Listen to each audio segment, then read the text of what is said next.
Muy buenas tardes a todos y bienvenidos a un nuevo programa del canal de Vicente Fuentes y de la web ufopolis.com. Ser investigador de ovnis en el siglo XXI la verdad es que es muy curioso, ¿no? Porque además de mi trabajo en la web y en este canal, bueno, pues lógicamente tengo mi vida y viene mucha gente y me pregunta y me dice, ¿no? Por ejemplo, cosas como que están seguros de que tiene que haber otros planetas con vida inteligente, ¿no? Bueno, yo normalmente suelo responderles con una pregunta que les deja totalmente descolocados y les digo, oye, vale, eso estoy seguro de que hay otros planetas con vida inteligente, pero ¿y si hubiesen podido llegar hasta aquí? La gente no está normalmente preparada para responder esa pregunta, para realmente ponerse ante la situación de que ha habido incidentes en donde, bueno, pues objetos voladores no identificados llegan a tomar tierra y a interaccionar con los testigos. Bueno, estos sucesos normalmente pues pueden ser habladurías, casos, sucesos, incidentes de personas que exponen un testimonio y también hay casos con efectos físicos ligados a manifestaciones ovni como huellas o rastros sobre el terreno. Bueno, en este programa vamos a hablar de un caso que es el mejor de la historia a la hora de evaluar los rastros que ha podido dejar un ovni en la superficie del planeta Tierra. Así que vamos a coger nuestra máquina del tiempo y nos vamos al día 8 de enero de 1981 y aquí tenemos a un hombre que se llama Renato Nicolai, que es un agricultor y bueno, pues este hombre está trabajando en una parcela en Trans-en-Provence, en Francia, y resulta que, bueno, pues ahí está atareado con sus cosas y tal, y de repente le llama la atención un sonido, un extraño y suave zumbido que desde luego le parece algo totalmente inusual, ¿no? Y entonces se vuelve en la dirección del sonido y entonces observa un objeto metálico en el aire a la altura de unos pinos que están en su parcela. Y entonces aquel hombre se queda totalmente boquiabierto y además es que se da cuenta de que aquel objeto está bajando, no observa alas, ni rotores, ni hélices, y vaya que está aterrizando en su propiedad. Así que Renato Nicolai deja las cosas que está haciendo y se da una carrerilla hasta quedarse a unos 30 metros de la posición de aquel objeto volador no identificado que ya está a punto de tomar tierra, ¿no? Y entonces Renato Nicolai se queda allí observándolo y entonces el objeto se queda unos segundos en el suelo y de repente se eleva aproximadamente con la misma velocidad que de bajada, con la que había bajado.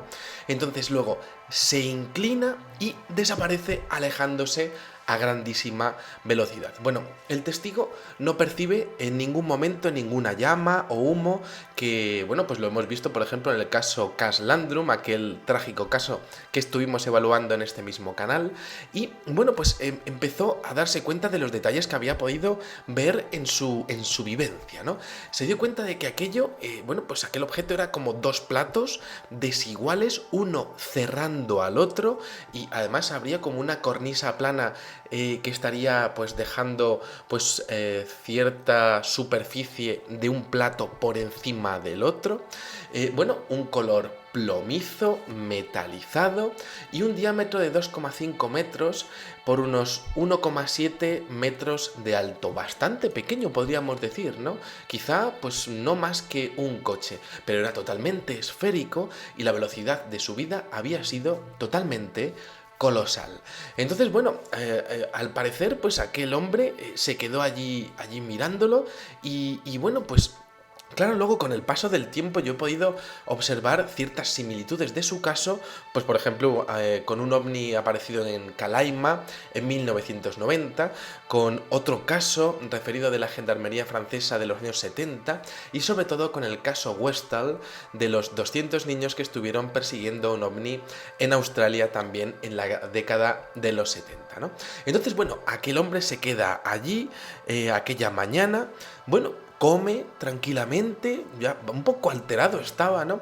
Y entonces llega su mujer de trabajar y este le cuenta lo sucedido. Y entonces, bueno, pues la mujer no le cree mucho, pero a la mañana siguiente se va a comprobar qué es lo que le ha contado su marido y efectivamente allí encuentran unas huellas que aquel supuesto ovni había dejado. Entonces la mujer se percata de la seriedad de este asunto, llama a unos vecinos para pedirles consejo. Oye, mira, hemos encontrado esto aquí, mi marido me está diciendo esto. Y entonces, bueno, pues los vecinos les dicen, mira, llaman a la policía porque esto no es nada normal, ¿no? Y efectivamente a las 11:30 de la mañana se presenta un oficial, les toma testimonio y procede a recoger muestras del suelo, ¿no? Con un procedimiento policial. Bueno, la gendarmería describe las huellas como entre 2,20 metros y 2,40 metros de diámetro, es decir, unas huellas que tenían pues realmente pues un cierto espesor, ¿no? Y además dicen en su informe oficial que aquellas huellas presentan estrías negras similares a las trazas de abrasión, es decir, aquello había incidido sobre el terreno y lo había calcinado. Bueno, días después aparece un grupo de investigación ufológico de Francia que se llama el GEPAN, que es Grupo para el Estudio de Fenómenos Aeroespaciales No Identificados, y bueno, pues toman diferentes muestras y bueno, pues el caso se habría quedado ahí hasta que, bueno, pues resulta que el día 23 de enero la policía se presenta otra vez allí para volver a recoger muestras porque se ve que lo que estaban empezando a medir no era nada normal. Lo que estaban descubriendo de las primeras huellas, de las primeras muestras, pues desde luego era totalmente sorprendente y tienen que volver a coger muestras, ¿no? Y bueno, pues resulta que el GEPAN lleva las que recogen por su parte a diferentes laboratorios y bueno, esto es una parte que es fascinante a nivel químico. Yo se la voy a intentar explicar de la mejor manera que pueda, y es que resulta que el Centro de Estudios Espaciales de Francia, el CNES, análogo a la NASA en Estados Unidos, pues resulta que hace un análisis microscópico y visual de las muestras. ¿Y qué se encuentra? Bueno, pues de repente descubre que la Tierra había estado expuesta a un efecto de roce que habría dado lugar a abrasión de algunos grados de silicio. Pero claro, el silicio tiene un punto de fusión de 1410 grados. ¿Qué se había puesto allí con capacidad para tener esa temperatura, ¿no? Algo totalmente increíble. Bueno, el CNES también expone que en un punto se comprueba que el suelo se había quebrado, posiblemente debido a una combinación de acción mecánica y térmica, es decir, un peso brutal acompañado de una temperatura brutal. Esto es algo que no se puede hacer de una manera, podemos decir, fácil, ¿no? Bueno, también la zona más oscura, esas trazas calcinadas, bueno, pues el CNES expone que corresponde a un material no identificado, no saben cuál es, ¿no? Y entonces, bueno, pues los del GEPAN dicen, bueno, pues este material no identificado tenemos que intentar llevarlo a otros sitios. Y entonces se lo llevan al laboratorio SNEAP relacionado con el estudio de los aceleradores de partículas, como lo que existe a día de hoy en el CERN en Ginebra, ¿no? Y resulta que analizan las muestras oscuras y se dan cuenta de que la muestra contenía, bueno, pues varios elementos, pero no contenía ningún tipo de compuesto orgánico derivado de los hidrocarburos, es decir, no podía haber sido residuos ni de helicópteros, ni de coches, ni fuel oil, ni gasóleos.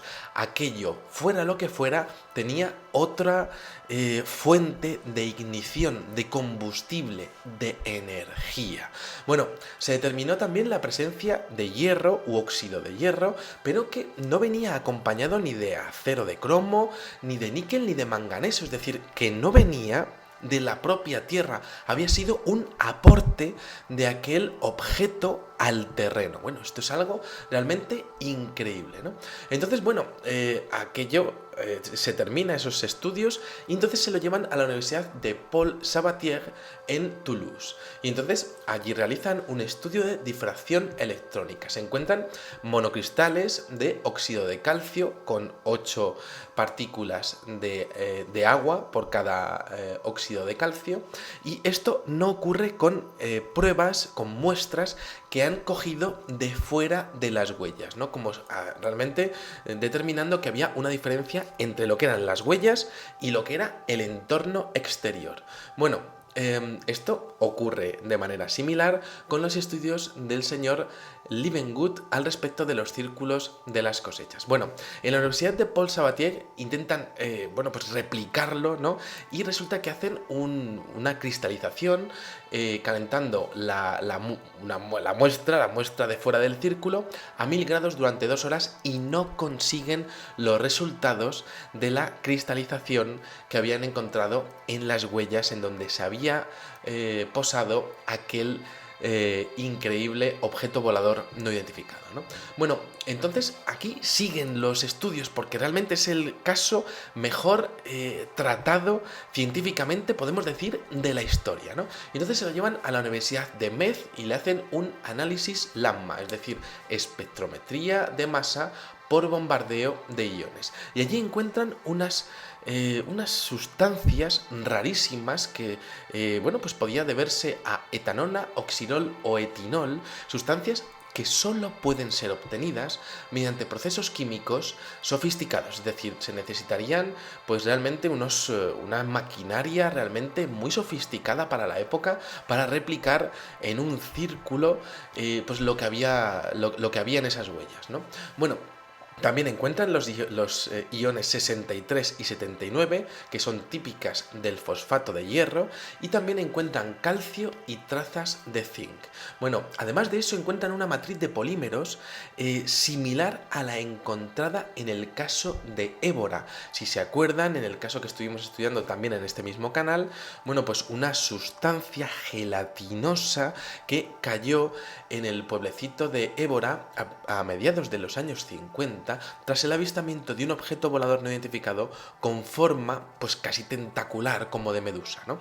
Bueno, los análisis terminan con el Laboratorio de Bioquímica del Instituto Nacional de Investigación Agrónoma de la Universidad de Aviñón. Allí encuentran que las plantas tenían alterada pues realmente tenían alterado su metabolismo, ¿no? La fotosíntesis, los lípidos, los azúcares, los aminoácidos, pues realmente pues estaba totalmente todo alterado, ¿no? Aquí se exponen unas gráficas logarítmicas y bilogarítmicas que exponen la medida desde el centro de la huella hasta el exterior de las alteraciones, ¿no? En resumen, un fenómeno físico que había incidido directamente en el medio ambiente del lugar, provocando abrasiones, impactos térmicos y efectos inexplicables en las plantas, ¿no? Estamos hablando, por tanto, de presión mecánica, modificación de la estructura superficial del terreno, acción térmica por aplastamiento, por fricción, temperaturas de más de 1500 grados y aportes de hierro, zinc, calcio y, bueno, una serie de sustancias no identificadas y difíciles de encontrar fuera de lo que es un laboratorio muy sofisticado, ¿no? Entonces, bueno, pues aquí aparece en toda la investigación un hombre que se llama Michael C.L.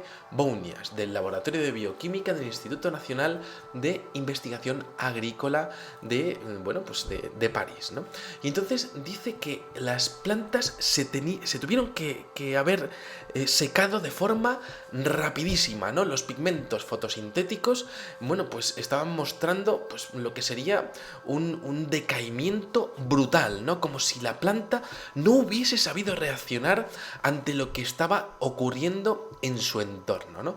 Luego decía Bounias que había un contenido de glúcidos y de aminoácidos en las hojas jóvenes similar al de las hojas viejas, es decir, las plantas habían envejecido pues de manera instantánea, como si hubiesen sido rodeadas de un tejido diferente del espacio y del tiempo. Bueno, también existían efectos fisiológicos que implicarían pues lo que serían modificaciones en el metabolismo de los vegetales, ¿no? Como si las plantas no hubiesen sabido qué hacer ni cómo reaccionar químicamente al electromagnetismo que estaría inundando la zona, ¿no?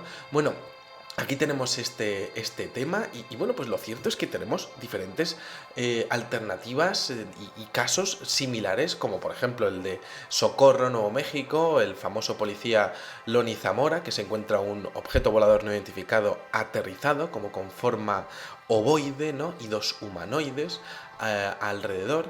Bueno, aquí también se encuentran evidencias de calcinación similares a las de este caso de Trens and Provence, ¿no? Bueno, a lo largo de la historia resulta que ha habido diferentes investigadores que han expuesto que esto no es algo casual, que hay una inmensa cantidad de casos ocurridos a lo largo de los últimos años, ¿no? Por ejemplo, hay un hombre llamado Ted Phillips que en 1998 funda el Center for Physical Trace Research, es decir, el Centro para la Investigación de los Rastros Físicos de los OVNIs, que expone alrededor de 3.600 casos evaluados a lo largo de los últimos 30 años, ¿no? Este hombre expuso que había diferentes países en donde había más casos, por ejemplo, Estados Unidos, Francia, Canadá, Australia, Argentina o Venezuela, ¿no? España también estaba dentro de todo esto, ¿no? Y exponía que en muchos casos, prácticamente en la mitad de ellos, había humanoides al lado de estos discos aterrizados. Además de eso, expone que los efectos electromagnéticos sobre plantas y animales son totalmente habituales en este caso tan oculto a la opinión pública, ¿no? Porque parece que no estamos acostumbrados, no estamos preparados, o al menos la gente de arriba se piensa que no estamos preparados para recibir este tipo de informaciones, ¿no? Bueno, en los estudios de Ted Phillips aparecen que, bueno, pues que la gran parte de los casos, ¿no? Gran parte de los casos, bueno, pues tiene como protagonistas a más de un testigo, ¿no? Es decir, no estamos hablando del típico loco que está en la montaña y que ve unas luces o no sé qué, no sé cuántos, no, son casos evaluados a menos de 100 metros de los testigos, ¿no? Con una duración de las observaciones como mínimo de 1 minuto y medio o de 2 minutos, ¿no? Con rastros físicos reportados con, bueno, pues lo que serían pruebas que se pueden llevar a laboratorios, ¿no? Bueno, para que se hagan ustedes una idea, pues resulta que a día de hoy el porcentaje de casos se ha disparado hasta los 18.000 casos y muchas veces en el canal la gente me expone comentarios de tienes que decirnos casos más actuales. Bueno, pues estoy en ello y les aseguro que hay casos totalmente increíbles, ¿no? Pero bueno, se ve que el tema de la investigación en laboratorio a día de hoy pues es más difícil de realizar, quizá porque para un laboratorio es difícil dar la cara en el tema del fenómeno ovni, o quizá porque hay pocos científicos que nos dedicamos a este tipo de eventos, ¿no?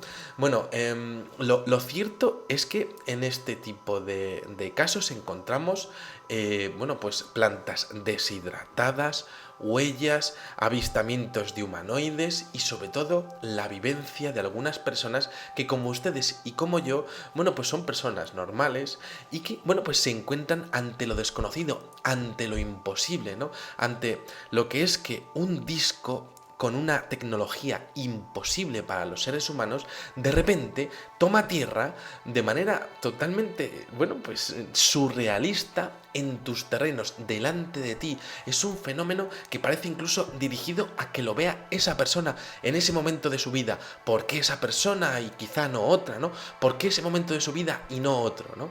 También se han hablado en muchas ocasiones de los problemas técnicos de los ovnis, ¿no? Como en el caso de Westall que estuvimos hablando, ¿no? Como si el fenómeno de los ovnis físicos, no sólidos, o sea, no lumínicos, sino físicos, realmente, bueno, pues se viese afectado de lo que viene siendo pues cualquier tipo de falla a nivel de mantenimiento, a nivel de rendimiento de sus reactores, ¿no? Bueno, pues aquí les dejo este caso lleno de elementos científicos, alteraciones electromagnéticas, fenómenos temporales, porque aquellas plantas tuvieron que reaccionar ante algo que les estaba afectando en su entorno, envejeciendo, ¿no? Quizá porque lo que rodeaba a aquel objeto era ni más ni menos que una distorsión de lo que nosotros entendemos como realidad. Luego tenemos incidencias en el entorno, la reacción de las plantas, como decíamos, las alteraciones químicas y todo ello bañado de un impresionante y siempre eficiente silencio informativo. Pero bueno, si ustedes están viendo esto y yo les estoy contando también este caso, significa que el silencio informativo no puede controlarse de una manera perfecta. Bueno, pues aquí les dejo este caso que a mí por lo menos me apasiona como químico. Se lo he intentado explicar de las mejores palabras, de las más sencillas, para que, bueno, pues ustedes puedan entenderlo, sea cual sea su formación científica o la opinión que tengan del fenómeno ovni. Y nada, les espero en el siguiente videoprograma. Me leeré sus comentarios con mucha atención y desde luego este caso es para disfrutarlo porque tiene unos elementos científicos que quizá otros casos no tienen y que desde luego pues corroboran la realidad del fenómeno ovni en lo que viene siendo el mundo del siglo XX y del siglo XXI. Nada más, espero que pasen buena tarde y bueno, pues les espero en el siguiente videoprograma. Muchas gracias y como digo siempre, salud y suerte. Adiós.